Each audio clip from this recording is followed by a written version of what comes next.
नमस्कार मित्रों, दस्तक साहित्य संसार के प्रतिष्ठित मंच पर आप सभी साहित्य अनुरागियों का हम हृदय से स्वागत करते हैं। मित्रों, प्रत्येक वर्ष 12 जनवरी को स्वामी विवेकानंद जी की जयंती मनाई जाती है। स्वामी विवेकानंद के बचपन का नाम नरेंद्र दत्त था। इनका जन्म 12 जनवरी सन 1863 को कलकत्ता में हुआ। नरेंद्रनाथ आध्यात्मिक शक्ति प्राप्त होने के बाद स्वामी विवेकानंद के नाम से विख्यात हुए। शिकागो में उन्होंने दुनिया को भारतीय सनातन धर्म एवं संस्कृति से परिचित कराया। उठो, जागो और तब तक नहीं रुको जब तक लक्ष्य प्राप्त न हो जाए, यह वाक्य युवाओं के लिए प्रेरणा स्रोत है। ज्ञातव्य है कि 12 जनवरी को स्वामी विवेकानंद जयंती के शुभ अवसर पर राष्ट्रीय युवा दिवस मनाया जाता है। आज इसी अवसर पर स्वामी विवेकानंद जी के बारे में महत्वपूर्ण विचारों के साथ हमारे पटल पर उपस्थित हैं प्रोफेसर रविंद्र सिंह जी। प्रोफेसर रविंद्र सिंह जी 27 वर्षों से भाषा और साहित्य के अध्ययन में लगे हुए हैं। दिल्ली विश्वविद्यालय के दयाल सिंह कॉलेज में पंजाबी विभाग के यह अध्यक्ष रहे हैं। प्रोफेसर रविंद्र जी ने मीडिया, भारतीय व्याख्यान एवं ज्ञान परंपरा, पंजाब के इतिहास एवं राजनीति, वैदिक कालीन भारतीय साहित्य, संस्कृति एवं सभ्यता विषय पर अनेक शोधपूर्ण कार्य किए हैं। इस समय प्रोफेसर रविंद्र सिंह जी भारतीय उच्च अध्ययन संस्थान शिमला में वरिष्ठ अध्येता हैं। इनकी रुचि पुरातन भारतीय बौद्धिक एवं ज्ञान परंपरा के इतिहास के आकलन करने में है। तो आइए शिक्षाविद प्रोफेसर रविंद्र सिंह जी से स्वामी विवेकानंद जी पर उनके विचारों से हम भी अवगत हों। स्वामी विवेकानंद जी वर्तमान समय के एक महानायक हैं। अगर हम भारतीय परिप्रेक्ष्य में उनके योगदान की बात करें तो वह पहले भारतीय थे जिन्होंने अंग्रेज़ों की गुलामी काल के आरंभ में ही इस बात को भांप लिया था कि आने वाले समय में पाश्चात्य सभ्यता और पाश्चात्य संस्कृति भारतीय सभ्यता और इसकी संस्कृति को किस तरह विनाश की ओर लेके जा सकती है। उससे पूर्व जो सैकड़ों साल का एक गुलामी के विरोध में यहाँ पर स्ट्रगल का, एक रेजिस्टेंस का काल रहा, जो कि एक लंबा दौर था मुगलों के साथ संघर्ष का, जिसमें पूरा भारत एकजुट होकर अपने अपनी समर्था के अनुसार इस रेजिस्टेंस के लिए, इस प्रतिरोध के लिए निरंतर लड़ता रहा। लेकिन जब अंग्रेज इस धरती पर कदम रखते हैं तो वो बहुत ही व्यवस्थित और एक नीतिगत तौर पर यहाँ की सभ्यता में दरार पैदा करने के लिए, यहाँ के लोगों को बांटने के लिए विशेष नीतियाँ लेकर आते हैं, जिसमें मैकॉले का जो एक ये ट्रिपल का कॉन्सेप्ट है, इंग्लिश, एम्प्लॉयमेंट एंड एजुकेशन का, उसके अनुसार उन्होंने जिस तरह से भारत में प्रचलित जो सांस्कृतिक समाज में, सनातन समाज में कुछ कुरीतियाँ, कुछ कुसंगतियाँ पैदा हो चुकी थी, सिर्फ उन्हीं को आगे लाकर जिस तरह पश्चिम में और भारत के लोगों में भी अपनी संस्कृति के प्रति एक तरह नफरत पैदा करने का उन्होंने एक भाव पैदा कर दिया था। और ये काल था जिसको अंग्रेज आधुनिक काल का आरंभ बोलते हैं भारत के लिए, और आधुनिकता को वो परंपरा के विरोध में एक तरह से एक दो जुट पैदा करके उसको लेकर आते हैं। उस समय जितने भी रिफॉर्म मूवमेंट्स चलते थे यहाँ पर, जिसको अनफॉर्चुनेटली धर्म सुधार लहर कहा गया, जो कि समाज सुधार लहर कहा जा सकता है अगर भारतीय परिप्रेक्ष्य में देखा जाए, लेकिन उसको धर्म सुधार लहरें कहा गया क्योंकि समाज को पुनः व्यवस्थित करने के लिए जिस दिशा में अंग्रेज चाहते थे कि भारतीय समाज को तोड़कर लेके जाया जाए, वो उसमें सफल हो गए। उन्होंने अलग से मज़हब और रिलीजन की जो है अब्रह्माइजेशन जो धर्म की थी वो श्रेणियां पैदा कर दी। ऐसा समा जिसमें लोग और काफ़ी बड़े बड़े समुदाय इस भेड़ चाल में पड़ गए कि हमें आधुनिकता या पाश्चात्य संस्कृति जो उन्हें लगा कि बहुत उच्च है उसकी आंखों देखे बिना उसके पीछे वो दौड़ने भागने लगे। ऐसे समय में विवेकानंद जी उन्होंने देखा कि ये माहौल जो है आने वाले समय में भारत की राजनीतिक गुलामी के साथ साथ यहाँ की सांस्कृतिक गुलामी को भी पैदा करेगा, जो कि अगर ऐसी स्थिति उत्पन्न होती है तो भारत के लिए इस गुलामी को छोड़ना तोड़ना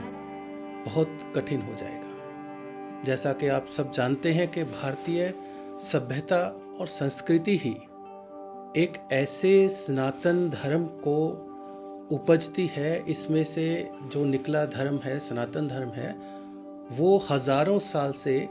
निरंतर बिना किसी रप्चर के, बिना किसी टूट के निरंतर चलता रहा है, जहाँ के पश्चिमी सभ्यताएं पैदा होती रही और टूटती रही हैं। इसके कारण हमारा ब्रह्म केंद्रित जो एक सामाजिक जगत और कॉस्मोलॉजी की जिसकी संरचना की व्यवस्था है वो हमारे हर निवासी के मन के अंदर पड़ी हुई है, जिसके ऊपर ही हम अपनी सामाजिक व्यवस्था को और पूरे विश्व को एक कुटुंब की तरह मानते हैं। हर व्यक्ति, हर प्राणी हमारे लिए एक समान, एक ही ब्रह्म की उत्पत्ति का एक मैनिफेस्टेशन है, उसका एक दिखने वाला रूप है। यही बात स्वामी विवेकानंद जी चाहते थे, जो कि उन्होंने पश्चिम में अपने बहुत प्रसिद्ध भाषण में भी इस बात पर जोर दिया, और उनका फोकस युवा पीढ़ी पर था, क्योंकि वो जानते थे कि युवा पीढ़ी में ही ऐसी समर्था है जो इस भारतीय संस्कृति की अमीर जो विरासत है, अगर वो इन गुणों को जानेंगे तो राजनीतिक तौर पर भी इसको वो व्यवहार में ला सकते हैं। एक तौर पर जो हमारे संत भगत, उन्होंने राजनीतिक व्यवस्था पर टिप्पणियां जरूर की, उसमें चेतना जागरूकता पैदा करने की कोशिश भी की, लेकिन समाज के सुव्यवस्थित करने के तौर तरीकों पर उनका फोकस, उनका ध्यान ज़्यादा केंद्रित रहा, जिसके लिए एक आध्यात्म शब्द को, जिसको बाद में स्पिरिचुअल के साथ जोड़कर एक मुख्य धारा के जो हमारा एक प्रवचन होता है, डिस्कोर्स होता है, उससे बाहर करने का प्रयास किया गया। लेकिन आध्यात्म यहाँ पर बेशक उसकी जड़ें धर्म में है, धर्म जो मूलतः मानवीय मूल्यों और नैतिकता पर ही आधारित है। इसमें मज़हब या रिलीजन की तरह कोई और विशेष राजनीतिक विचार नहीं है। ये सिर्फ मानवता की मूल समस्याओं को ठीक करने के लिए, उनको सुव्यवस्थित करने के लिए ही सामने लाए गए थे। ऐसे विचारों को स्वामी जी ने जब लोगों में ये संचार करना शुरू किया, इसका प्रवचन देना शुरू किया, तो बहुत सारे लोग इनके साथ जुड़े और बहुत सारे लेखक और इतिहासकार और कितने सारे उसके बाद भी जो दार्शनिक आते हैं, उन्होंने स्वामी जी के प्रवचनों से आगे जाकर बहुत सारी प्रेरणा ली और अपने कार्य उनके अनुसार किए। जैसे अरविंदो घोष जी का नाम भी इसमें आता है, जो कि बाद में अरविंदो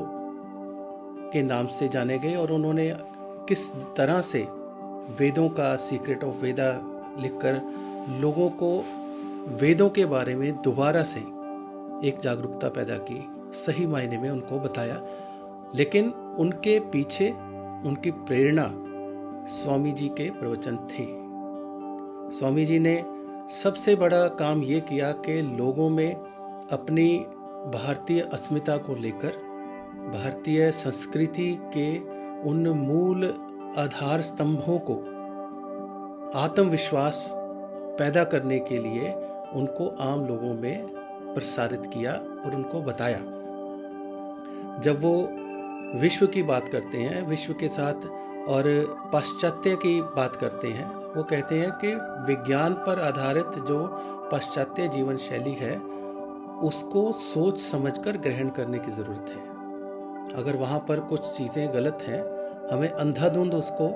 अपनाना नहीं चाहिए, लेकिन जो चीज़ें अच्छी हैं, समय के साथ जो हमें अपने जीवन में बदलनी ज़रूरी है, उनको बदलना भी चाहिए, उनको दोबारा अपने जीवन का एक हिस्सा भी बनाना चाहिए। लेकिन अपनी परंपरा को, अपनी ट्रेडिशन को जिस तरह से सिर्फ चंद कुसंगतियों और कुरीतियों की वजह से अगर हम उसको बुरे नाम से और उसको दरकिनार करने की कोशिश करेंगे तो यह भी ठीक नहीं है। एक पैर अगर हम आगे लेके जाते हैं तो दूसरा पैर हमारा पीछे रहता है। ऐसा भी स्वामी जी ने कहा कि दूसरा पैर उठाने से पहले हमें अगला पैर जमीन पर ठीक से टिकाना जरूरी है। यही परंपरा है। परंपरा जो है हमेशा श्रेष्ठता की ओर जाती है। जो चीज़ें समाज में कुसंगतियाँ या कुरीतियाँ बन जाती हैं, हम उसको वापस ठीक करके, जैसा कि भक्ति मूवमेंट में, भक्ति काल में हमारे संतों और भक्तों, गुरुओं ने इतना बड़ा कार्य किया और उनका भी जो फोकस था, उनका भी जो एक केंद्र में रहा, वो भी अद्वैत वेदांत के सिद्धांतों पर ही उन्होंने मानवता को एक रस, एकजुटता में बांधने का प्रयास किया था। जिसमें सबसे प्रचलित जो हम बात कर सकते हैं वो है गुरु ग्रंथ साहब। पूरे भक्ति काल में, अगर मध्यकालीन भारत की बात करते हैं तो उस काल में किस तरह गुरुओं ने, भक्तों ने गुरुवाणी में, गुरमत में इसी विचार को कि किस तरह हमने अपने सामाजिक व्यवस्था को, राजनीतिक व्यवस्था को अद्वैत वेदांतिक ब्रह्म केंद्रित विचार के अनुसार जो एक सनातन धर्म बन चुका है, उसको ही हमें पुनः व्यवस्थित रूप में, सही मायने में उसको स्थापित करना है, उसी धर्म की रक्षा करनी है। इस तरह नए मुहावरे में जब आधुनिक काल में, जिसको मैं मानता हूँ कि आधुनिक काल में एक अगर हमें कोई महानायक चाहिए तो उसमें कोई दो राय नहीं होगी कि श्री स्वामी विवेकानंद जी ही हमारे आधुनिक युग के महानायक हैं। क्योंकि उन्होंने जो चेतना, जो जागरूकता अपनी भारतीय संस्कृति, अस्मिता और अपने सभ्यता के प्रति युवाओं में पैदा की, और एक बहुत बड़ा युवा वर्ग जो उन विचारों से प्रभावित होकर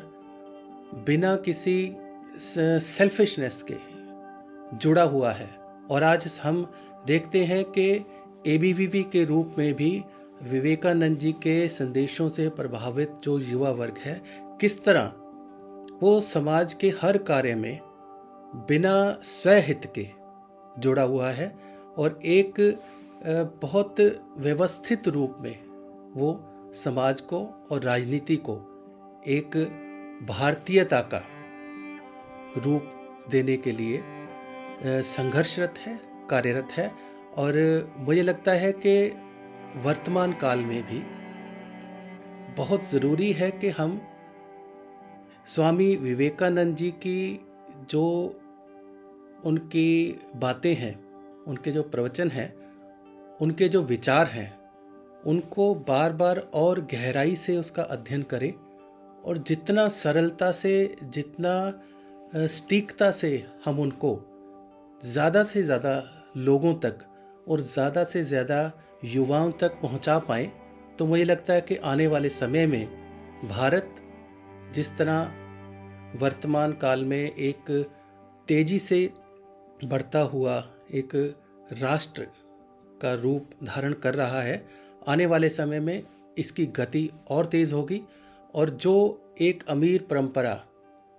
जो भारतीयता हजारों साल से अपनी एक पहचान रखती थी और बीच के कुछ 100 साल में इसके ऊपर जितना भी अत्याचार, इतना हमला हुआ, उसको धोने में, उसको मिटाने में और पुनः जो हमारी औपनिवेशिक काल से पुनः स्थिति थी, हम उसको प्राप्त कर पाएंगे, यही मेरी आशा है। नमस्कार।